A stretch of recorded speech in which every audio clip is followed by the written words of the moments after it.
Here. Okay, so want to talk about, like I said, about relationship lies. Now, of course, you may be watching this as a playback later on, as the encore version of the broadcast.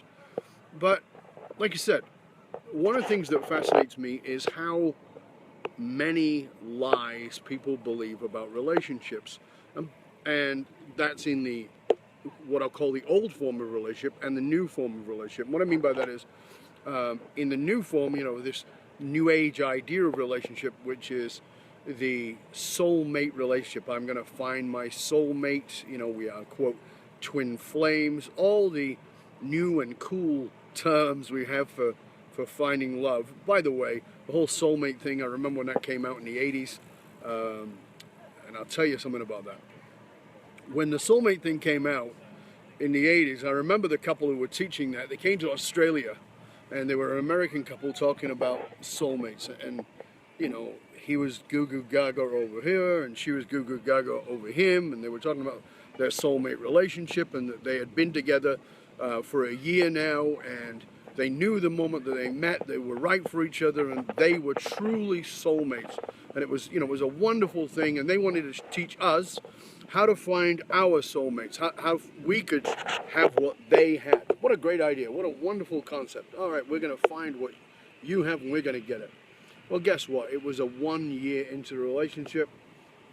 1 year into the relationship, and 1 year into a relationship, pretty much every relationship is a soulmate relationship.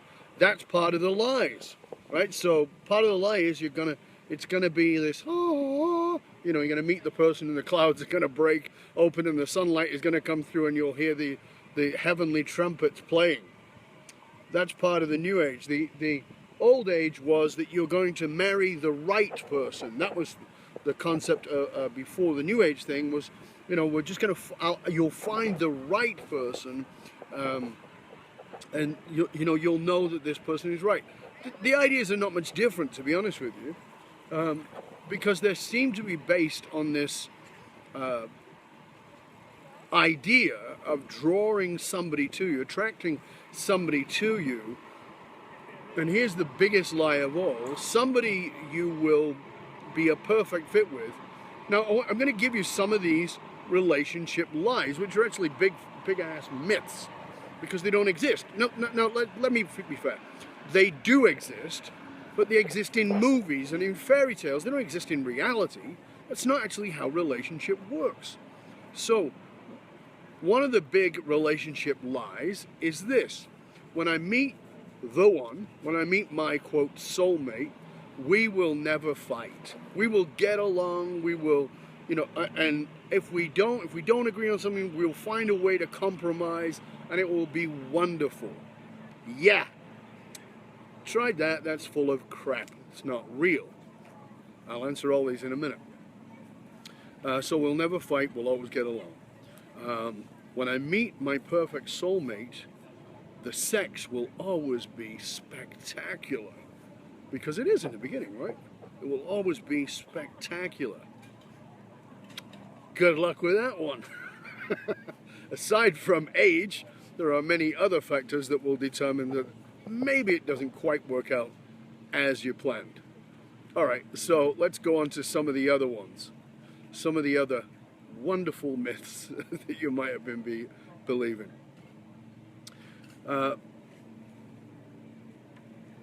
When I meet my soulmate, I will know right away. Sometimes you do. That one has got some truth in it. Sometimes you do. Sometimes you do know your soulmate, and sometimes you don't.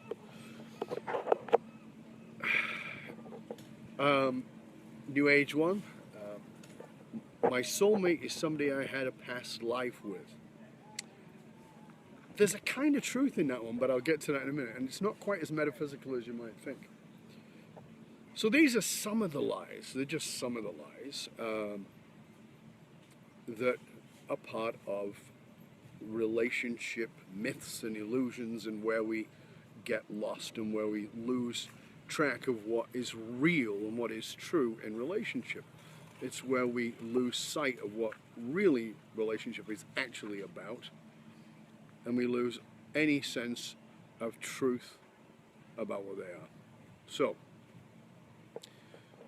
I said I'd talk to you about the lies. Those are some of the lies, okay? So those are some of the lies. Now, what I also said I wanted to talk to you about was the power of human relationship, human dynamics, human capital investment. That you've got to invest in relationships. The other side of that is this. So let me just put it in the simplest terms I can. I get frustrated with people who walk away from relationships.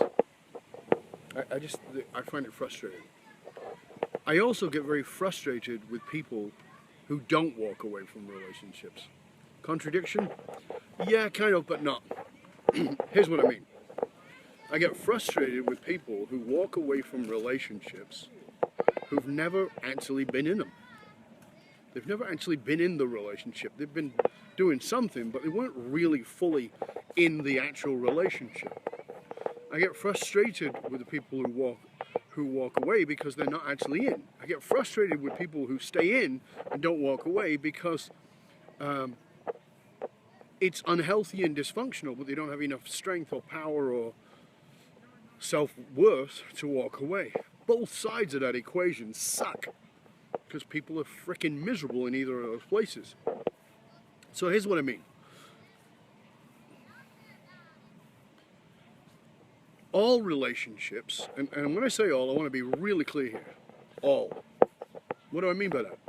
You see, you might think I'm talking about lovers. That's certainly part of this, but it's not the only part of this. I'm not just talking about lovers, I'm talking about all relationships. So the relationship with your new boss, in the beginning it was fantastic. Wow, what a great person, so awesome, so kind, so caring, so loving, so understanding, so generous, etc., etc. And then not so much. Now this person's pissing you off, they're getting on your nerves. What happened? You met your lover. Oh my God, they're so wonderful. We finish each other's sentences. It's marvelous. I can't believe what we share. I've never had this kind of connection before. Now I can't wait to get the frick away from them. So what is it? What is it? How do we go from one extreme to the other where we simply just can't bear the sight of the person who we absolutely adored seemingly such a short period of time ago? And here's what we'll say. We'll say things like, you're not who I thought you were. It comes to the end, it comes to we're breaking up. You're just not who I thought you were. And I want to burst that bubble for you. This is one of the illusions I want to crack open for you. When you say, you're not the person I thought you were, sometimes, yeah, it's true. Sometimes you've had a lying bastard in a relationship. I'll give you that. But that is, in fact, minuscule. There's just a fraction of people who are like that. The rest of it is like this. When you say, you're not the person I thought you were, what you're saying is, you're not the person I made up you were. That's what you're actually saying. So whether this is a lover, whether this is a coach, a mentor, an advisor, an employee, a boss, a peer, whatever it is, when you have that sense that this is not the person that I thought they were, be very clear. What you're really talking about is you are not the person I made you up to be. I projected it onto you, but that's actually not who you are. And I'm kind of disappointed because I really thought you were going to fulfill my projection. That's not the truth of relationship. If you want to have great relationships, you have got to invest in relationships. And what that means is you've got to be willing to find out who the person is beyond your projection. And that's why I said I get frustrated by people walking away, because they actually haven't found out who they're with. They've only found out that they're not with their projection. So what if you got really curious about the people in your life? I gave a guy an exercise recently, exercise that my wife and I have done many times. He's been married, I think he said he's been married about 15, 16 years. And I was telling him about an exercise that we used to do in our relationship program. My wife and I would teach we taught a relationship program, and this is one of the exercises we did. And what we would do is we'd get couples, and there would be couples who'd been together for a year, couples who'd been together for 5 years, couples who'd been together, you know, as many as 30 or 40 years. And we would split the couples in half. So one half of the room is one partner, and on the other half of the room is the other partner. And then we play what I guess is called something the newlywed game. It wasn't that, but it was a similar idea, I guess. I'd never seen the show, so I didn't know. Anyway, the idea was that we put them apart and we gave them a sheet with 1 to 20 on it, and then we asked them 20 questions, and you would write down the answers. Now, the questions were always about your partner. So things like, what color are your partner's eyes? Right? You know, what's your partner's favorite movie? What's your partner's, who's your partner's favorite singer, band? You know, what's the, you know, color of eyes, favorite flower, favorite perfume, favorite food. You know, nothing terribly deep and insightful, but just general questions about each other's partners. Now, once we'd done our 20 questions, and we'd ask this question. Put your hand up if you think you did great. Put your hand up if you think you just killed it, that you know your partner inside out. What are you, you know, put your hand up. And of course, people would put their hand up. Now, invariably, the people who put their hand up to say, I know my partner really, really well, were the people who'd been married for 10 plus years. They would always put up their hand. Yes, they were certain they knew their partner. Then we bring one of those couples up, one of the couples who'd been together for, you know, usually more than 10 years. We'd bring them up. And then we'd have them stand side by side but apart. And then we'd ask them the same question. What color are your partner's eyes? They can't see each other. They're just standing side by side. What color are your partner's eyes? And he might, I remember one where he said, brown. And I said to her, what color are your eyes? And she said, hazel. Now, is that a shade of brown? It is, but it's a very distinct difference, particularly if it's your eyes. And so he wanted to argue, well, you know, hazel's a shade of brown. No, no, no. Hazel is hazel.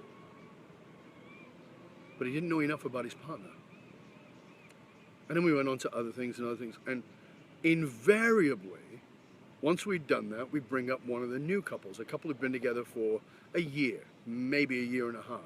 We'd bring one of those up, and they would always kill it. They would always do so well.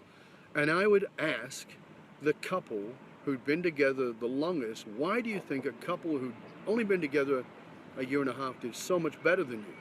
You know, and they give us all kinds of excuses. But the truth of the matter was that they stopped being curious about their partner. They jumped to assumptions about their partner. Love, remember me talking about this on a previous broadcast? One of the roots of love is curiosity. It's one of the things we don't think about. We think about love as being romance and sex and sweet talk. But you know what? One of the greatest pieces of love is curiosity. And so I gave this client an exercise based on it, that very thing, because I was saying to him, you know, he actually didn't know enough about his partner. And I said, I want you to do this, and I want to give you this exercise. I want you to set up a date with your partner. Now, if you're watching this, I'm putting the responsibility on you, not on your partner. So you're going to go ask your partner for a date. You're going to go out on a date with your partner, and on that date, you're going to say, I'm going to come pick you up. So you're not going to be at home. You're going to be somewhere else. And you're going to pick them up to take them out on the date. But the rules of the date are this. You don't know each other. This is a first date. You can assume nothing. Nothing. It's a first date.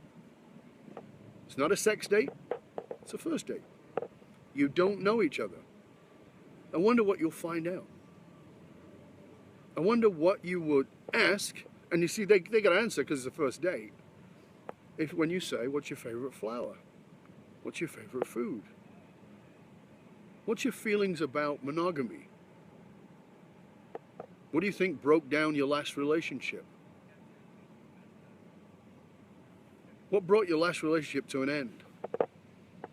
And if I asked your ex What brought your relationship to the end? What would he say? What would your partner say, ex-partner say? Sometimes the answer isn't the same. Find out about your partner. Now let's shift this to an employee, to a peer, to somebody that you lead. How much do you actually know about that person? So often, when we have a culture where we lead people, we don't know anything about them, and we need to stop and actually find out things about these people. What's their favorite color? How do they want to be rewarded? You have a bonus system? Maybe they don't give a frick about money. Maybe they don't care about money. Maybe they care about something completely different. And giving them money's nice, and there's nobody turning away money, but it's like, it doesn't really tell them that they're appreciated. Maybe they need it in a different way. Be willing to recognize that human beings are all different, that we're all the same in a way, that we all got two arms, two legs, generally speaking. And yeah, we all want to be loved. But how we want to be loved, how we want to be appreciated is incredibly subjective. So one of the great relationship lies is this idea of a soulmate. And that's the perfect person for you. Well, it's also one of the lies about business relationships, is that this is a perfect person for me to have a relationship with. That relationship is going to evolve and change. There's no doubt about it. So now let's talk about the next piece in this, which is a little bit deeper, and I hope you're ready to go a bit deeper on this. Who is this soulmate? Who is this person that you are looking to attract, or you believe you've attracted as a soulmate? Who actually is that? Because when you're having those relationships, as I said, you sometimes feel like, we must have had a past life together. I don't even believe in past lives, but, it seems like maybe you and I had a past life together. You maybe even found yourself saying shit like that. I can't believe I'm telling you this. I never told anybody this. And, you tell them shit. It's how it goes, right?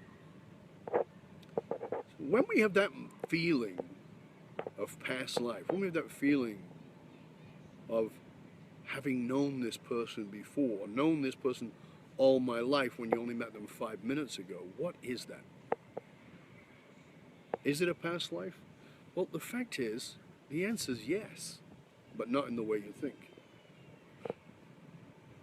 You have known this person in a past life, your past life, not the one before you came into physicality, but in your past. You see, everybody you attract into your life is a reflection of your history. What does that mean? It means people show up and they are reflections of who you are presently, or who you were, and maybe even occasionally who you want to be. But the people you have a relationship with are reflections of your history. What that means is they're showing a little bit of who you have been, but they're also showing you past relationships. So this person who shows up has got elements of your mom in them, and it's that element of your mom that was really great, certainly in the beginning of the relationship. Or they have elements of your dad, but the bits that were really great, again, in the beginning of the relationship, or of a friend, or of a sibling from when you were young. And so it's this composite picture. Now, you should be aware, as I said earlier, it's a projection. It's got actually very little to do with them. It's about 90-10. What I mean is, it's about 90% projection and 10% is them for that projection to land on. If there's not enough for them to land on, it won't stick. And so that's why you're not attracted to everybody. But if they've got that 10%, you will project the other 90%. So it does feel like a past life because they are a reflection of your history. So here's the big breakthrough understanding in relationships. Everybody you're having a relationship with is a reflection of all your prior relationships.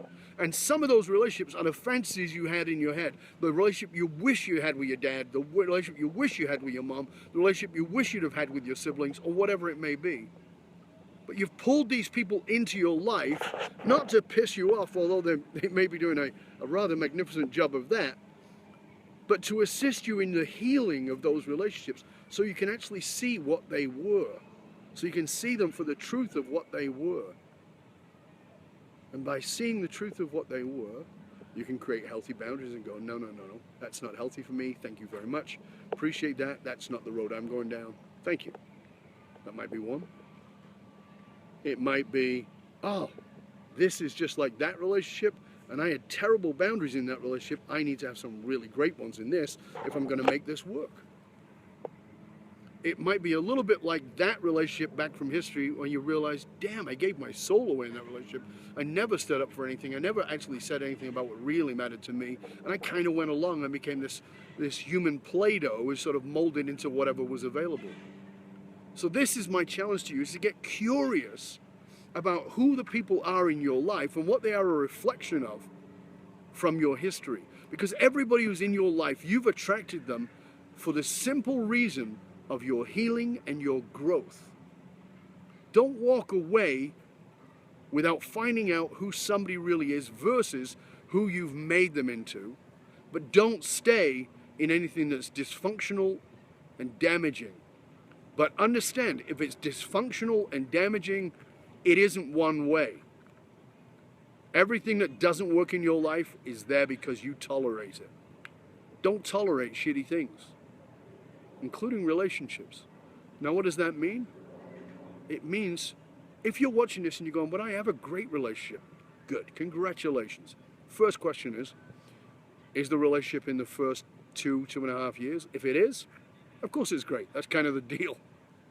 If it isn't, and you've got a long-term relationship, and you say it's great, again, I don't know. Maybe it is, maybe it isn't. But I'm willing to ask you to check if you've just got comfortable. Because a great relationship is constantly evolving and growing, getting better and better all the time. Is it that? Is it actually doing that? I challenge you to have way better relationships. Invest in your human capital. Because the greatest payoff is your relationships. And when you think about business, you think about leadership, you think about anything in your life, everything has its basis in relationship. So until next time, I want to ask you to get curious about all of your relationships and how you're invested in them and what the payoff is. Get really curious about your relationships and how you're participating in them and where you maybe need to invest a little more in each of those relationships. This is Dov Baron at fullmontyleadership.com. If this has been an awakening for you, if you got something out of this, if it was something that you found really valuable, please feel free to share it with others. Let them know about it. Hey, share the wealth.